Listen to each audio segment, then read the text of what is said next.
fellow manifestors, and welcome to your reading for the week of September 9th, 2024.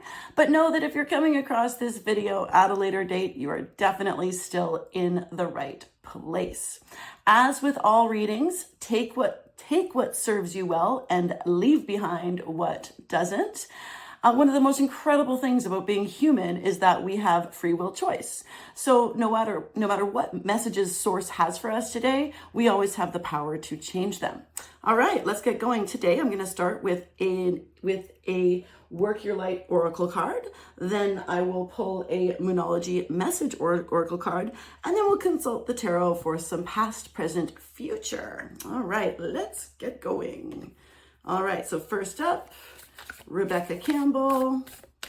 All right, for our manifestor friends, which card will serve us best this week? And it is Pleiades. Okay, we have Pleiades.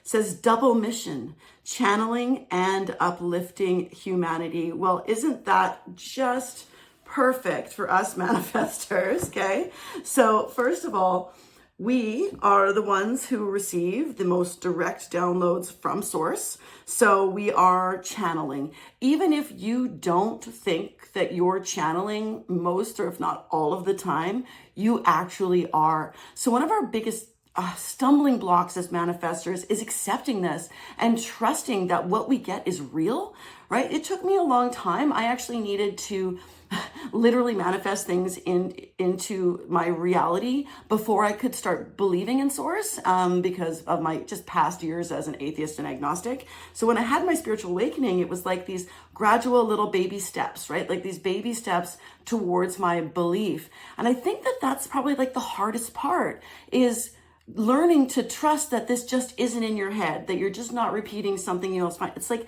no, like we're getting direct downloads. And look at this, these people are beings rather. Okay, so it's a beautiful, we've got lots of blue here. So again, we've got some throat chakra energy, which, you know, we do love to talk, right? In general, we like to, manifestors love to hear the sound of their own voices.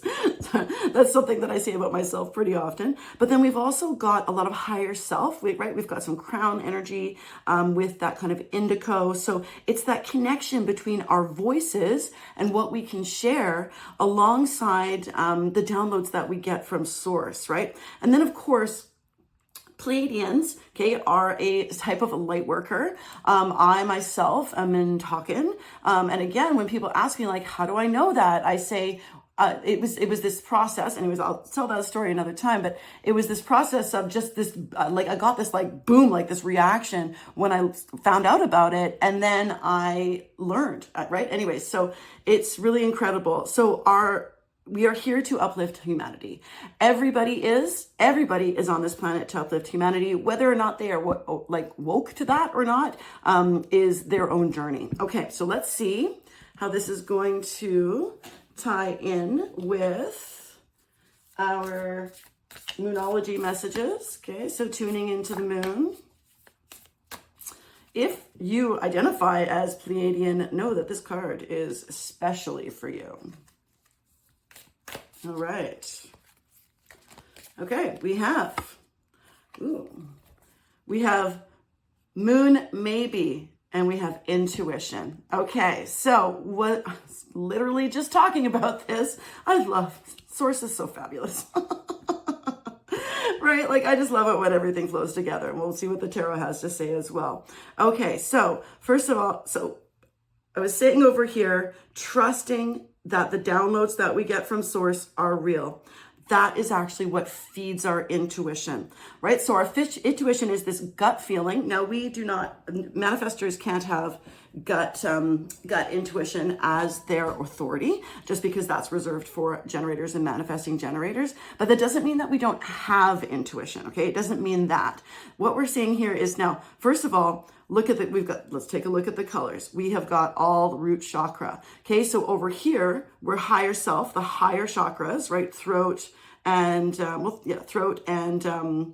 and crown, right? And here we're saying we also need to root down, because our intuition does happen in that area of our chakras, right? So in the root and in our sacral, right? So these are saying, okay, not only it's this connection between the lower, right, and the higher chakras.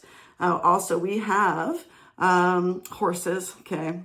I got a thing for horses. I rode horses all my life. I am now retired, but horses also always represent freedom to me.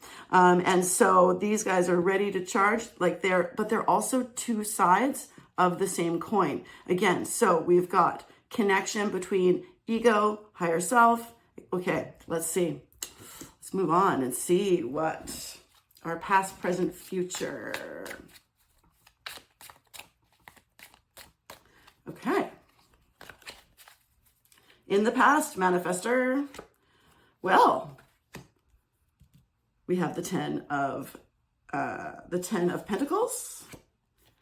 We have in the present, this represents my life for sure. Okay, we have the 8 of Wands, and then in the future, interesting, we have the 7 of Pentacles. Okay, so right now, or in the past, things have been really good. Like, this is one of the most celebrated cards. The 10 of Pentacles is one of the most celebrated cards in the deck. And, but it's interesting because 10s are always about completion. So this is a bit of a what's next card, okay? So it's like, so we've got legacy. There could be inheritance here. This is a very happy family card. So not a bad one to have in the past, whether it's the recent past, whether it's recent, whether it's the distant past. At some point, manifestor, there's been a really, really great situation in terms of your resources, okay, in your resources. Now, everybody's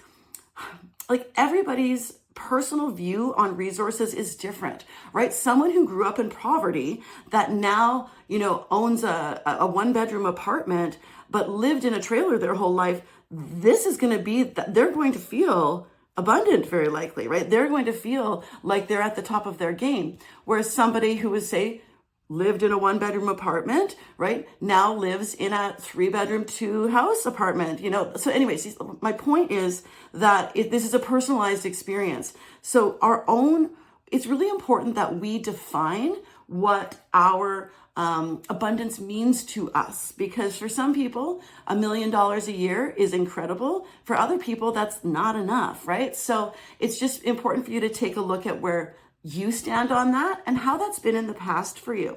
But overall, this is like a very happy card. Now, is it a little bit too happy? Okay, so sometimes, again, with 10, it's like, with the number 10, we have to go, okay, like, where do we go next? And if this is the pinnacle of our finances, right, of our resources, where do you go from there? Well, let's find out. Okay, so the present. In the present, so this is the 8 of Wands, is one of the timing cards of the deck, and it means that very quickly. It means there's a lot happening right now. Now, it's not all happening at the same time, right? So we notice there's going to be things that are like, they're very much a little bit of ebb and flow, but this card typically means suddenly. So I am going to clarify it in a minute, because in the present, but right now, things are busy, right? So if you have a family with kids in school, September is always, or if you work in education, right? September is always an incredibly busy month. It certainly is at my work. I'm a high school counselor in my muggle job, and it's always crazy busy at the beginning. And I'm always happy about the 3rd week of September when things slow down. So either something is going to happen very suddenly this week, or you're just very, very busy. Like I said, I'm going to clarify that in a minute. Now, in the future, okay, the 7 of Pentacles is about taking stock. Okay, it's about looking back. It's like, okay, I have grown all of this, right? I have all of this, right? I have grown all of this. Now, it is like has it been worth it, right? So this is a card of contemplation about our resources. I've put a lot of energy into something. Perhaps it's here, right? We're going to come back to these in a minute. Okay, we've put a lot of energy to something. It's also a card of investment. Okay, so if it is time for you to consider investing in something, again, whether that's resources, like whether it's money, whether it's time, whether it's your energy too, because our energy is a resource as well. The wands represent the actions that we take, right? These are about passions and actions, but you're about resources, and energy is one of your resources. So this is a card of reflection about what. So in the future, we're going to be taking a look at reflection, and I want to find out about what. Okay, so let's clarify this one first, since we're here. Okay, so with the Seven of Pentacles, please tell us more about Seven of Pentacles. Ha! Oh man, I love it. Okay, so this is another of the most celebrated and wanted cards. Like, people want this card to come up because it's the wish card, right? So we have the Nine of Cups in your future, which is essentially, so we've got 9 cups standing up here. This guy looks kind of like a genie to me, right? He's ready to nod his head and give the wish. But before you get this wish, you have to decide what it is, right? So reflecting back, I still want this too, okay? So reflecting back on the past, right? And so by reflecting back on the past and deciding which direction that you want to go and where you want to spend your time and energy and finances potentially, right, will indeed lead you to your wish. Okay, one last card, I think, for the 8 of Wands. Okay, so it's like that passion, okay, and it's so this is the present. Okay, so just let's get some more information about the present. Whew, end of cycle again. All right, so the World card is another card of completion, okay? But it's from the major arcana, so it's a bigger deal, right? It's kind of a big deal. So interesting. So with the World, it can mean maybe there's some travel. It's also like a graduation diploma. So whatever you are finishing up over here, you are, in the past, you're graduating from it so that you can start something new. Okay, so we're graduating, right? So again, I work in education, right? We've got a whole new batch of grade 8s who just graduated from from elementary school. So they just finished this, and now they're starting over as the Fool in a new environment, right? So our life is one big life cycle, but within that, we have all of these little mini life cycles, right? So one of those is about to come to an end quite quickly. But the good news is, what you need to do is reflect on what you've learned, right, from this situation, and then in order to get your wish. Now, all of these things are going to be very much based in trust, in you working for the greater good, right, to uplift humanity, and to trust your intuition that you literally are channeling things from source, okay? That's really, really important for this whole process. Well, great week for you up ahead, for us up ahead, manifestors. I hope you got something great from this, and I hope to see you next week. Bye.